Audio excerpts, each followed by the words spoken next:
we need to stop telling ourselves that we are tribal people. We need to stop using the phrase, because this phrase is not actually helping us because of the tribal tension in Nigeria. If we start telling ourselves, or if we keep on using the phrase that we are tribal people, we are tribal people, it means that it fosters the belief that we are tribalistic in nature. As in, it fosters the belief that if we say we are tribal, it means that if I want to do something, I have to consider my own tribe first before any other tribe. I have to consider my own tribe first before. So using the word we are tribal people, it shows that yes, indeed, we are tribalistic people. The reason I'm saying this is I saw a tweet when someone was trying to talk about something that relates to tribe, mother and father tribe, and thereabout. So a girl replied to this tweet and she gave her experience, what she went through because of tribe. Because the mother is of another tribe, the father is of another tribe. She gave her experience of what she went through, and it is really, really terrible. It's heartbreaking. Let me read that watch. Let me read out the tweets and her experience and what she went through. So this video won't be too long. Let me read it out. Now the person posted, "Your father's tribe is your tribe. Stop the nonsense of I'm half garbage, I'm half mango." Now she replied, "Law, my father's tribe told me I wasn't part of them in 2017. That was the day I changed my third name from Toyin to Ihoma. Make I even tell the story sef." Now she's Yoruba. Now because we believe in Africa that your father's tribe, yes, even believe everywhere. Where your father from is where you are from, not just in Africa. Where your father from, your father's tribe is your tribe. Where your father from is where you are from. Now she went on with her story. "I was in SS1 when I was selected to deliver a speech on Children's Day at Lekan Salami Stadium on behalf of all children in Oyo State. My school was asked to produce a speaker and they chose me. I can't forget the joy I felt when my principal informed me that morning. She asked if I had a better uniform, socks and all. Right there, we called my dad to inform him that I will need new socks, new sandals, a haircut, all the senreren, this one is slang. My father bought all the required stuff that same day. Now I was asked to submit my details to be forwarded to." These are the details she was asked to submit. "Those in charge, name, school, class, DOB, parents' full name, state of origin, etc. I submitted my name as Goodluck Oluwatoyin Akinlowan. Since they asked for mother's name, I added it there, an Igbo name.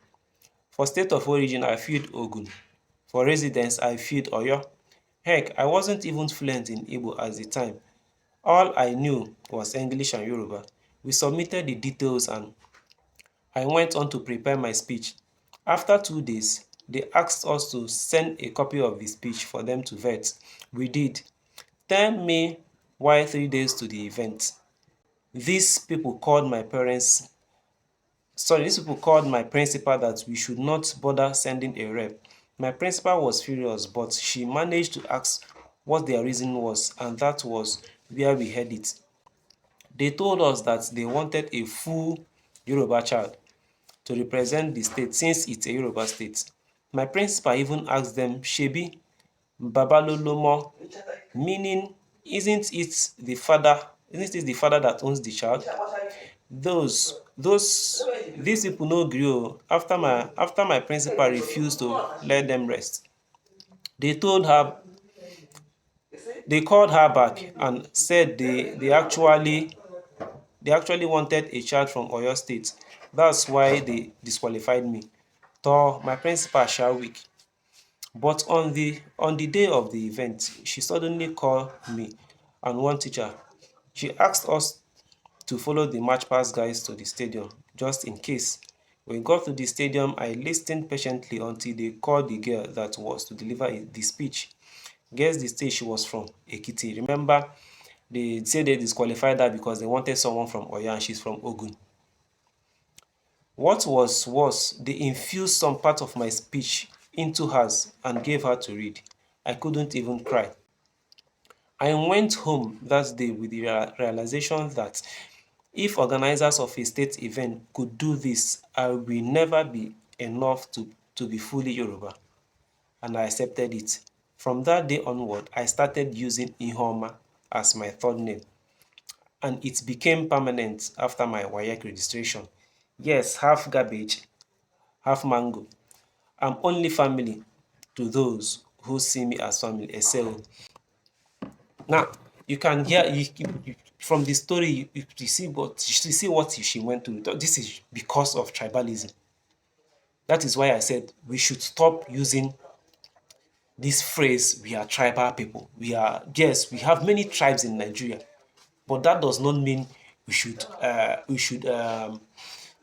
prove, or that does not mean we should further believe that we are tribalistic.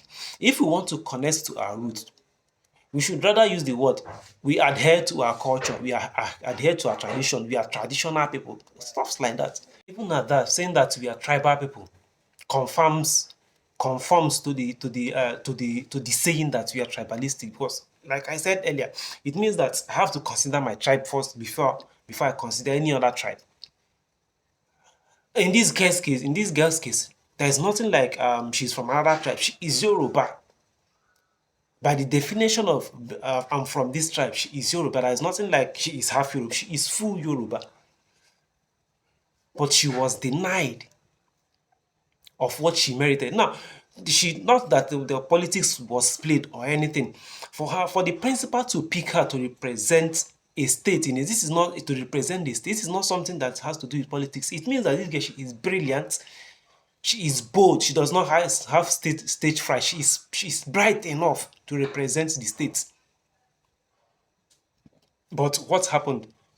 Because the mother is not Yoruba, I would say, should I say she was rigged that, or they refuse her representing Oyo on Children's Day. And the reason I'm doing this is because I'm pained, because we know these are the antics and tactics they use during politics, during election. But to use this to segregate people in the school that is supposed to teach children to be open, to coexist, that is supposed to help most children to pursue their career and their ambition. Now, this thing it did not only affect her mentally, it equally will affect the way she relates with people of her tribe, because she have some sort of belief that even if I do heaven and earth for these people, they still will not accept me. And not only that, it will affect their progress. It will stunt their progress. Now imagine what they did. Now, this girl, she went ahead to she writes the speech and sends the speech to her. When they know that they are going to drop her because she's not fully, they allow her she write the speech and sends to her. What happened? They dropped her because she's not full, according to them, she's not fully Yoruba. And the person they pick, I believe that this person did not write that speech. If they collected some of her speech and infused in the speech they gave to the person they later picked to read, maybe it was the organizers that that wrote the speech and took some of hers and put in. It means that this girl she's very, very brilliant and bright.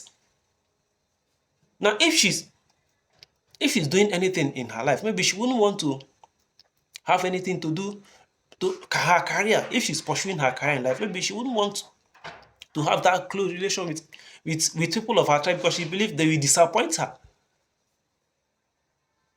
I'm not saying you can't find this in other tribes, but it happens that it was someone from Yoruba that was giving her experience. I'm not trying to bash Yoruba people or start being tribalistic and all of that. No. But this is really, really bad. This is fanaticism. This is lunacy and fanaticism at a highest level. Now, when we travel out, we go to other countries and we cry over there that they are racist, they are racist, they are racist. How about us here in Nigeria? Can you compare their racism with our tribalism? How many times have you heard from them over there? They are segregating themselves by tribe. They do things in tribal lines. When you are not from this tribe, they do as in, they behave as we behave here in Nigeria and here in Africa. How many times do we hear them do that over there? But we cry. When we go there, we cry that they are racism. But here, we practice tribalism.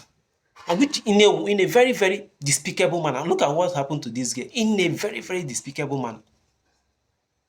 I'm not saying it's if we are all it's practiced everywhere. Tribalism is in all culture. Sorry, in all tribes. Even when it come down here, even we Igbos, we segregate ourselves as well. Someone from this state will not marry from this state. Someone from this state will not marry from this state, and we call ourselves all Igbos. So I don't know how to put this. I don't know how to say this, but it is heartbreaking. The one that even cost to me most. This was reposted on Facebook. I saw it from Facebook, and I went through the comment section. It was hell there. People were still narrating the same story, the same story. The one that even got to me most was someone was picked as a prefect in a school, and the people of the students, same students of that school rejected the person that was sick and saying this person is not from our state. He cannot come from another state and become a prefect in our own state. Imagine that. This will be as a result of the parents, the community, and as well the teachers. We tell the international world that the beauty of Nigeria is in our diversity.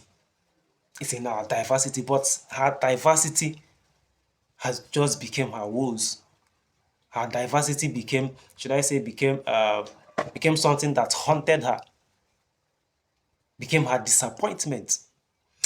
No, I don't know what to say. I don't have, I don't know how to put the words, but it is sad to see what tribalism is doing to us in this country.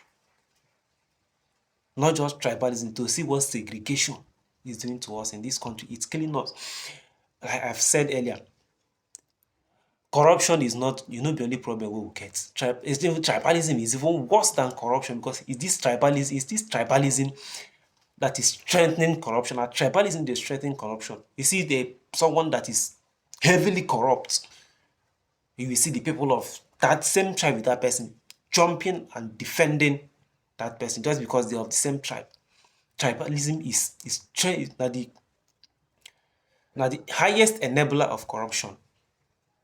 It is sad. It is sad to know we call ourselves blacks. We are prideful of our race and all of that. But when we come back to our homes, it's a different story.